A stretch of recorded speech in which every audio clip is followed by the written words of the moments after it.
परिंदे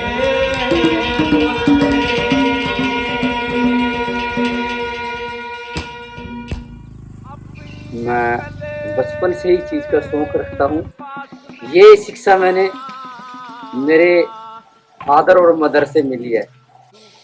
वो गाते थे, मेरी माता लोकगीत गाती थी और मेरे फादर भी गाते थे, तो उनसे मैंने ये प्रेरणा ली गाने की। इसी के द्वारा ही मैंने अपने घर का गुजारा किया, इसी के द्वारा ही मैंने सारा काम किया अपना। जब ये काम मेरा कम हो जाता है तो मैं ऑटो चला लेता हूँ, थ्री व्हीलर।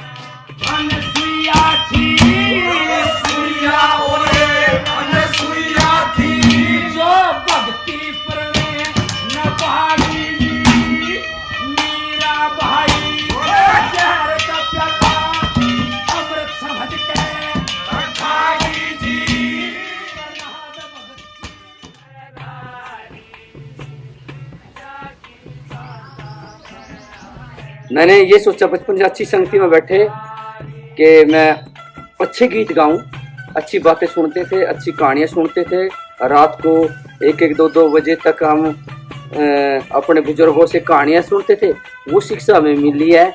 मैं हमारे दादा लक्ष्मीचंद सूर्य कवि है जो दादा मांगेराम जी हैं, उन्हीं की रचनाओं को पसंद करता हूँ, उसी लाइन से जुड़ा हुआ हूँ।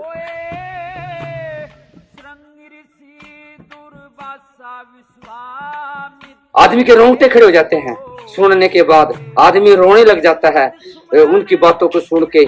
ऐसी ऐसी उसने ऐसा तैयार किया किस्सा, ऐसी रागणियां, ऐसी प्रस्तुति दी है जिससे आदमी इतना प्रेरित होता है, एक्साइट होता है कि वो आदमी के अंतरात्मा में उतर जाता है। ऐसी चीजें सुनने की बजाय और दूसरी चीज सुनने का मन ही नहीं करता। बात जब बन के बिगड़ जाती है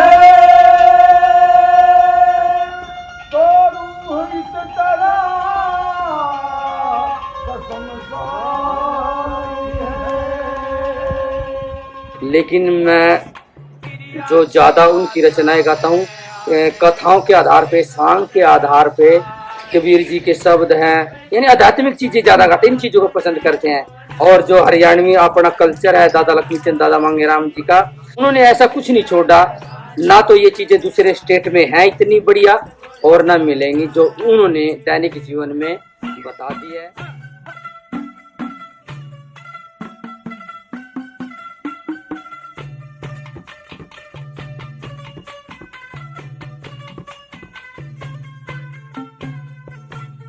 ये तो जैसे हरियाणा से ही भाई मेरा घर में गाता है, ये मेरा बड़ा ही भाई है जो गाते हैं, इनसे बहुत कुछ सुना है। लोगों के पास जाता हूँ और दूसरे सॉन्ग भी देखे और धीरे धीरे सीख लिया। गाता नहीं, थोड़ा बहुत बजाने का शौक रखता हूँ। ये तो बचपन से ही गाते, जब से स्टूडेंट थे इन्होंने गाना शुरू कर दिया था और ये तो बहुत अच्छा गाते थे। आज शायद उतना नहीं है जो आपके सामने की है, लेकिन उससे भी बहुत बड़े लेवल पे थे।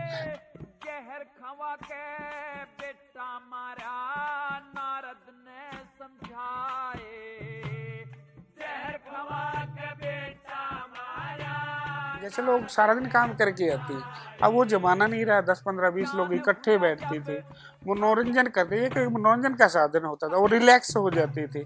और सब रही बात रागनी की, रागनी के बहुत आनंद लेते थे, रात में 12-12 बजे तक गाते थे। लेकिन अब इनको कोई सुनता नहीं है, वो जमाना नहीं है।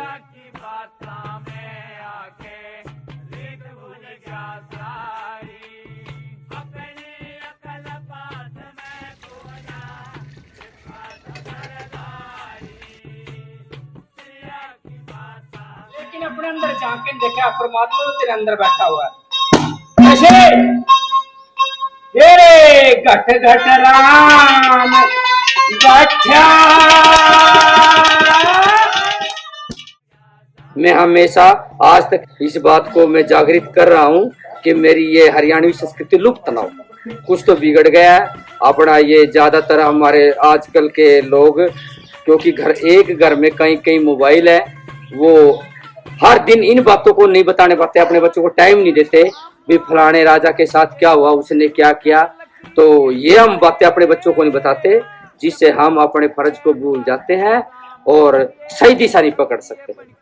इसको जागृत करने के लिए बार बार हर गांव में जब भी मैं जहां भी किसी भी प्रोग्राम पे, चाहे वो आध्यात्मिक हो या कोई दूसरा प्रोग्राम हो, किसी का शादी का प्रोग्राम, सब में मेरी यही चर्चा होती है, अपनी हरियाणवी संस्कृति को मत छोड़ो। जब आप इसको भूल जाएंगे हमारा समाज बिल्कुल बिगड़ जाएगा। ये तो सुनना है, इसकी तो बिल्कुल भी ही कल्पना नहीं की जा सकती, मतलब हम इसकी तो रीच ही नहीं कर सकते इन चीजों की।